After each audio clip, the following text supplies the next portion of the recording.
Alright guys, this is a bit of a different YouTube video, and I thought I would share a little bit behind the scenes of what we're doing right now, because if you're a video business owner and you're shooting short form content for businesses and you want to look at some of the gear that you might need to do Instagram Reels, I want to take you through some of the gear that I have, because as a business coach, I need to film content. We're actually going to be in the process of filming 10 Reels. We've done a skit version today. This is inside my house. It's very messy here, but I want to walk you through some of the gear that I'd recommend, especially if you're wanting to streamline some stuff, because we were able to, within an hour, Alex, how many videos did we get done? It's about 10 videos? Yeah, 10 videos. Alex, you can speak as well, dude, just yell at me. Let's walk through some of the gear. So I'm very fortunate because I used to run a video production company. I have all the video production gear. If you're watching this, you probably are a video production company or videographer. But this setup here is something that I use all the time inside my office. So we're not in my office right now. We're out in my living room. It's a bit of a custom set we've done today, but I'm shooting on the Canon R5C, which is one of my favorite cameras. If you're a Sony person, I'm sorry, I'm a Canon guy. Love Canon. I actually want to upgrade this to the new, I think it's the R50V. Is that the new one? Do you know? I think it's maybe it's the C50C. I don't know. There's a new Canon camera. But what we've got set up. So we've got on here, we've got it on I think it's a small rig kind of turning. I don't even know the name of this. Alex, do you know the name of this thing? You don't know? Putting you on the spot, bro. It's a small rig. I might put a link in the description.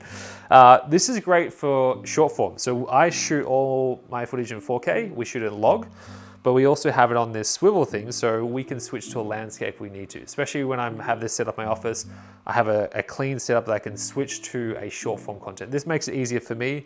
If you're shooting on sets of clients, it is easier just to have a setup that you can just switch and swivels just like that.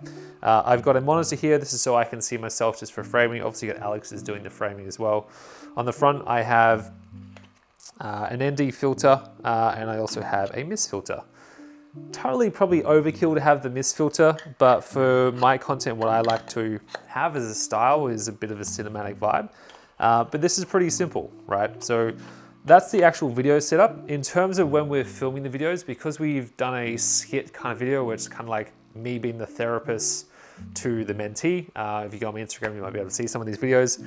We have focused on one angle first, and we filmed all 10 videos, and then we switched to the other angle, right? The other tool that we do use here is a teleprompter. It's currently not in use because we've kind of pulled this set apart. Is a teleprompter. This is the Elgato teleprompter. I've had this for probably 2 years now, I think, maybe a year and a half, 2 years. This is a game changer for your set. I used to have ones that I used to use the iPad with, but basically we plug this into the computer, and because we're doing a skit, I needed to make it look like I was talking to someone. I would have it over here, and I would be sitting down here talking to the teleprompter while the camera had this side-on angle. So, especially if you're working with clients, I think a teleprompter is a game changer. It's going to help you out a lot, because for me, I'm very good at speaking without a script. Right now, we're not speaking with a script. But when you work with clients, you probably notice over the years that they get caught up on their words. So something I've always recommended to students inside our masterminds and our programs is have a teleprompter for your client to use. Go and invest in one, get a good one. Elgato, because it plugs straight into the computer, you can have the scripts on there. I used to use the iPad for many years, and there's a couple on Amazon you can get that are pretty cheap and affordable, but I like the Elgato. I think it's like 400 bucks Australian dollars at the moment. I plug it straight in the computer, and I can get my scripts straight onto there.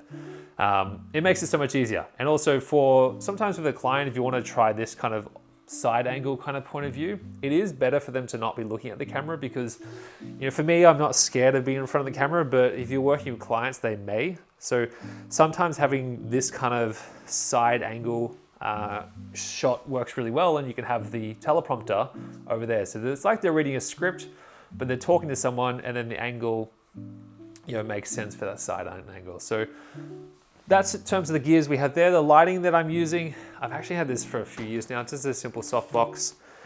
We have, what's it called? An Aperture 1D20. This used to be really cool.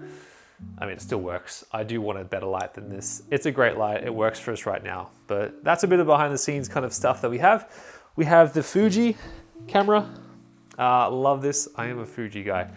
This is really just to capture some BTS. Something that I would suggest if you're working on sets of clients is to have a secondary camera. This is why we're shooting this. We're creating content of the content. So we've filmed the videos and now we're filming a BTS video. So we're able to make more content from the thing. And if you're running a production business, you should have someone filming the BTS, talking about the set, talking about what you're doing, and be posting that in your socials. Does it need to be always a YouTube video? No, right? Having a Fujifilm camera, you don't have to go get one, but if you're a camera nerd, you probably will. Taking some photos of behind the scenes, all this is used in marketing. I counted the amount of times that clients have told me I have no footage of behind the scenes of my business, it's crazy, right? There's so many clients that don't do it. And if you're watching this, make it a priority, because your marketing is the marketing of what you're doing behind the scenes. That is some of the best marketing that your clients are going to be attracted to. So if you're not capturing any BTS, hopefully this is your sign. Do what I'm doing right now. This doesn't need to be perfect, doesn't need to be polished. It just needs to be sharing the journey, the story, what's going on. So that's a bit of a summary of the set. If you like this video and you want to see more videos like this and see more of a breakdown of gear, this is something that I'm trying out, something new. We might continue doing this. Just let us know in the comments down below. But that's it for this video. Hope you got some value from this to see some of the gear that we use. If you got any other questions around the gear that we use, or the setup, or the softwares, or anything like that, drop them in the comment below and I'd love to jam out with you. And a quick reminder, guys, when you're shooting at home, to make sure you put your dog outside. So poor Millie's had to be outside all day because she likes to run around and make a bit of a mess inside our house when we're filming. So she's a cute dog, but she's a bit annoying when she's on set. So we pop her outside. She's doing okay though. Hey, Millie, Millie, say hi. One day you'll make it in another video.